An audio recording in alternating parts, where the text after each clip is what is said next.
ปัจจุบันการปลูกฝังเลี้ยงสัตว์เฮอกลายเป็นสินค้าเป็นอีกหนึ่งทางเลือกของประชาชนบรรดาเผ่าและเป็นปัจจัยพื้นฐานเฮอแก้การพัฒนาเศรษฐกิจสังคมในการแก้ไขความยุ่งยากของประชาชนเฮอนับมือค่อยๆหลุดลงเทื่อละก้าวดังครอบครัวท่านนางกิตติเพชรทองพิมพ์อายุ50ปีปัจจุบันอยู่บ้านนาพลสุขเมืองโซเบาแขวงหัวพันเป็นครอบครัวหนึ่งที่ถือเอาการเฮ็ดนาและเลี้ยงสัตว์เป็นอาชีพสร้างรายรับเข้าสู่ครอบครัว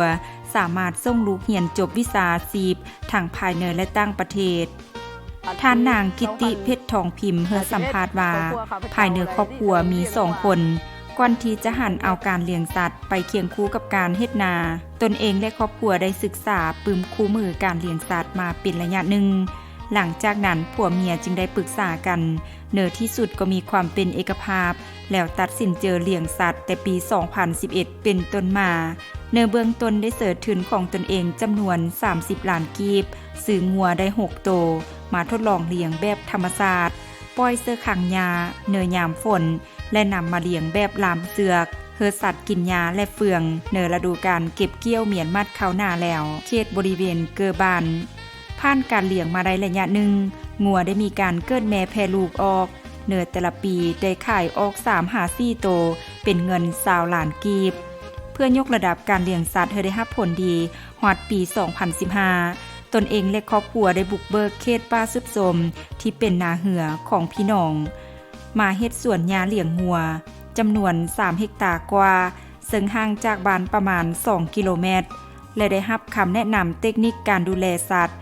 การสักยากันพยาธิสัตว์จากห้องการกสิกรรมและป่าไม้เมืองส่วนการเลี้ยงแม่นเลี้ยงแบบเคิงธรรมชาติมีการแบ่งเป็นล็อกส่วนยาเฮอสัตว์เข้าไปกินหมุนเวียนไปเรื่อยๆผสมประสานกับการปล่อยเฮอกินยาธรรมชาติผ่านการเลี้ยงตัวจริงเห็นว่ามีผลได้รับที่ดีปี 2021 ผ่านมาได้ขายงัวออก10โตเป็นเงิน50ล้านกว่ากีบแต่ก่อนก็มีแต่เฮ็ดนาเนาะอย่างเดียวแต่มาฮอดปี 2011 ครอบครัวข้าพเจ้าเลยเริ่มเลี้ยงงัวในเบื้องต้นเลยซื้องัว6แม่พันธุ์หมดทุน30ล้านกีบเนาะหลังจากนั้นมันก็เกิดแม่แพร่ลูกออกแต่ละปีต่อมานั่นก็เลยขายงัว4-5โตต่อปีก็เลยเงินแต่ละปีนั่นก็20ล้านกว่ากีบคือว่าเลี้ยงแบบธรรมชาติก็คือบ่ได้รับผลดีปานเด้อเนาะทางครอบครัวแล้วมีแผนว่าเฮ็ดสวนปลูกหญ้าเลี้ยงถ้าจันมานั่นมาก็ถือว่าไร่ดีขึ้นกว่าเก่าว่าซั่นซะเนาะจึงเลยขายอันปีแล้วนี่ถือว่าได้ขายหลายกว่าหมู่ถือว่า10โตเนาะได้เงิน50ปลายล้านกว่ากีบท่านนางกิตติเพชรทองพิมพ์เว้าอีกว่าข้อดีของการเลี้ยงสัตว์เสื้อส่วนหญ้าแม่นการเบิ่งแยงดูแลงัวสะดวกงัวตุ้ยผีเยื่อไวบ่เป็นพยาธิสำหรับข้อยุ่งยากเฉพาะบ้านนาผลสุขแม่นบ่ทันมีการแบ่งดินแบ่งป่ายังมีการจับจองดินแบบของเดิมแต่บ่มีการพัฒนาหรือซับซ้าวเด้อการเลี้ยงงัวอยู่ในคลองนี้นึงก็แม่นว่าตัวงัวนั่นตุ้ยพี่เนาะดีแล้วก็เฮาไปสอกไปหาก็ง่ายว่าซั่นซะเนาะมาเบิ่งแต่ว่าขี่รถจักรมาฮอดสวนเลยมาฮอดสวนก็เห็นแล้วก็2มาบอนสถานที่สวนเฮานี้มีน้ำสะดวกตัวสัตว์นั่นกินเนาะเป็นต้นเฮาเลยหัวไป2ฝาหวยนี่เป็นเนื้อที่ว่าหน้าตีหน้าเหือปลาวางไว้ล่ะหัวเป็นหญ้าธรรมชาติแล้วก็หญ้าเฮาปลูกมันงอกงามดีว่าซั่นซะเนาะโดยมีคือว่ามีอัตราการกินของตัวงัวก็ค่อนข้างว่าเพียงพอแล้วก็ตุยพี่กว่าตอนเลี้ยงธรรมชาติบ้านกลางป่าเนาะ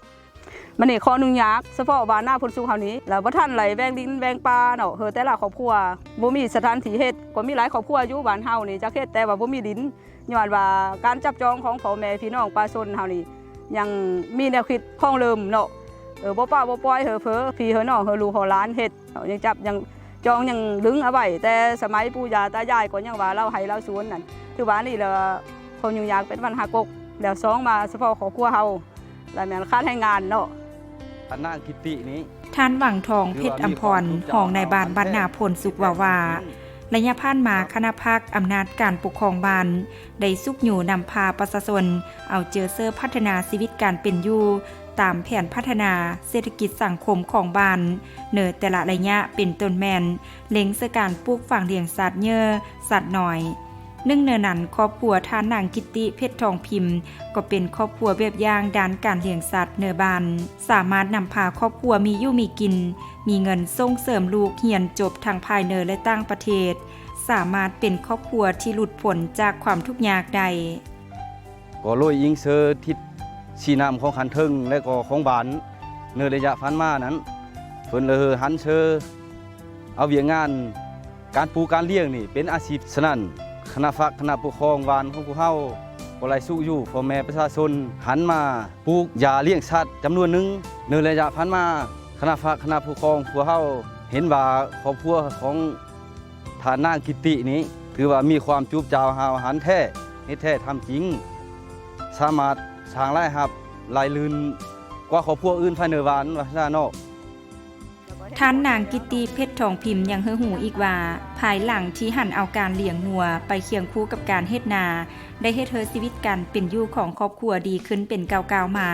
สามารถส่งลูกเรียน3คนเรียนจบวิชาชีพอยู่ภายในและต่างประเทศมีเรือนอยู่มีรถขี่และเครื่องจักรทำการผลิตปัจจุบันภายในครอบครัวมีงัว36ตัวมีเนื้อที่นา 5,000 ตารางเมตรแต่ละปีเฮ็ดนาปีได้ข้าวเปลือก50-60 เป่าเฮ็ดนาแสงได้30 เป่านอกนี้ยังได้เลี้ยงเป็ดไก่และเลี้ยงกระต่ายรวมรายรับปีผ่านมาได้80 ล้านกว่ากีบ